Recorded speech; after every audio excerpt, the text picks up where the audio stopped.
ಇವತ್ತು ಅದೇ ಅವ್ರ ರಾಣಿಬೆನ್ನೂರ್ ಅಂತ ಬರ್ತೀನಿ ಅಂತ ಹೇಳಿದ್ನಲ್ಲ. ಹ್ಮ್ ಹ್ಮ್ ನಮಗ್ ಬಂದು ಊಟ ಮಾಡ್ಕೊಂಬಿಟ್ಟು ಸುಮ್ಮನೆ ಹೊರಟೋಗ್ಬಿಟ್ಟು ನಮ್ಮ ಹುಡುಗ ಬಂದಿದ್ದ ಮಾತಾಡ್ಕೊಂಡ್ಕೊಂಡು ಹ್ಮ್ ಹ್ಮ್ ಸುಮ್ಮನೆ ಹೋಗ್ಬಿಟ್ಟ. ಉನ್ನಾರ ಯಾರೋ ಫೋನ್ ಮಾಡಿರು ಅಲ್ಲೇನೆ ಹ್ಮ್ ಬಂದವನೇ ಪತ್ತಿಲ್ದಂಗ್ ಬಾ ಅಂತ ಅಂದ್ರು. ಅಯ್ಯ ಬರೀ ನೀನ್ ನಾಮಕವ್ರಿಗೆ ಕೊಡ್ತೀಯ, ನಮ್ಮದವ್ರಿಗೆ ಕೊಡೋದೇ ಇಲ್ಲ ನೋಡು. ನಿಮ್ಮ ಅಪ್ಪ ಮಾಡಿರೋದೇ ಖರ್ಚು ಮಾಡು.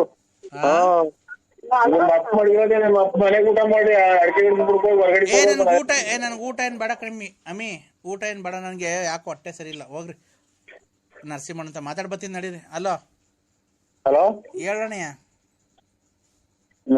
ಇದು ಮನೆಗೆ ಊಟ ಮಾಡ್ಬಿಟ್ಟು ಅಡಿಕೆ ಮರತಕ್ ಹೋಗಿ ನೀರ್ ಮುಟ್ಟೋದವನು ಗೊತ್ತಿಲ್ವ ನಿಮ್ಮಪ್ಪ? ಓ ನನ್ಗೂ ಯಾಕೋ ನೀರ್ ಮುಟ್ಟೋದ್ ಬಗ್ಗೆ ಮಾತಾಡ್ಬೇಡ ನೀನ್. ನೋಡು ಅಂತಿದ್ದಂಗೆ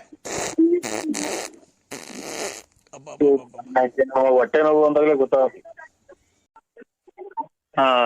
ಇಲ್ಲಿ ನಮ್ಮ ಮಾವರನ್ನ ಅಡ್ಮಿಟ್ ಮಾಡಿದ್ರು THS ಹಾಸ್ಪಿಟಲ್ ಅಲ್ಲಿ. ನಮ್ಮ ಅಕ್ಕರು ನಮ್ಮ ಮಾರವರೆಲ್ಲ ಬಂದವ್ರೆ. ಯಾವ ಮಾವರಪ್ಪ? ನಮ್ಮ ಮಾವರು ನಮ್ಮ ತಾಯರ ಅಣ್ಣರು. ಅದು ಏನಪ್ಪ ತೊಂದ್ರೆ? ಏನು ಉಪ್ಸ ಅಂತ ಸ್ವಾಮಿ, ಉಪ್ಸ ಅಲ್ವೇನತ್ತೆ? ಏನು ಹಲೋ ಅದೇ ಇದು ಐಸಿಲ್ ಇಟ್ಟಿದ್ದಾರೆ ಸರ್. ಹೌದಾ? ಏನು BP ಮಾತ್ರ ನುಂಗ್ದಲ್ಲೇ ನಾವು ಸ್ವಲ್ಪ ಸೀರಿಯಸ್ ಆದಂಗಾಗಿ ನಿನ್ನೆ ಅಡ್ಮಿಟ್ ಮಾಡಿರೋದು. ಇನ್ನ ಜ್ಞಾನ ಬಂದಿಲ್ಲ ಸ್ವಾಮಿಗಳೇ. ಗುರುಪೇ ಸ್ವಾಮಿ ನಮಃ. ಏನ್ ಹೆಸರು? ಸಿದ್ದಪ್ಪ ಅಂತ. ಸಿದ್ದಪ್ಪ ಅವರು. ಸಿದ್ದಪ್ಪ ಸ್ವಾಮಿ. ಸಿದ್ದಪ್ಪ. ಪತ್ನಿ ಹೆಸರು? ಗಂಗಮ್ಮ. ಪತ್ನಿ ಹೆಸರು ಗಂಗಮ್ಮ, ಪತಿ ಹೆಸರು ಸಿದ್ದಪ್ಪ. ಸಿದ್ದರ್ಬೆಟ್ಟ ಅಂತ ಐತೆ ನಮ್ಮ ಮೂರ ಹತ್ರ, ರವಿಕೆರೆ. ಅವರು ಕುಲ ಮನೆ ದೇವ್ರ. ಹೌದೇನಪ್ಪ? ಇನ್ನೇನಪ್ಪ ಅದು ನಾನೀಗ ಅವ್ರ ಹೆಸರ ಮೇಲೆ ಒಂದು ಪೂಜೆ ಮಾಡ್ತೀನಿ ಈಗ. ಹಂಗೆ ಕೈ ಮುಕ್ಕೊಂಡು ಹಂಗೆ ಆಸ್ಪತ್ರೆಗೆ ನಿಂತ್ಕೊಳ್ಳಿ. ಇಲ್ಲೆಲ್ಲ ಫುಲ್ ರಶ್ ಐತೆ ಸರ್. ಇಲ್ಲಿ ರಶ್ ಇರ್ಲಿ, ನೀವು ಮನ್ಸಲ್ಲಿ ಹಂಗೆ ಜ್ಞಾನ ಮಾಡ್ಕೊಳ್ಳಿ.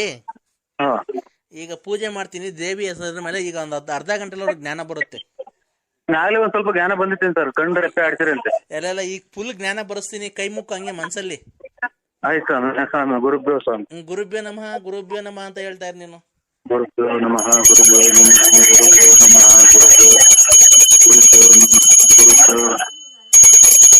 ಗುರುಭ್ಯೋ ನಮಃ, ಗುರುಭ್ಯೋ ನಮಃ, ಗುರುಭ್ಯೋ ನಮಃ, ಗುರುಭ್ಯೋ ನಮಃ, ಗುರುಭ್ಯೋ ನಮಃ. ಹೇಳು ತಾಯಿ. ತಾಯಿ ಬೇಡ್ಕೋ, ನೀನ್ ತಾಯಿ ಹತ್ರ ಬೇಡ್ಕೋ. ಆಹ್ವಾನ ಮಾಡಿದೀನಿ ತಾಯಿನ.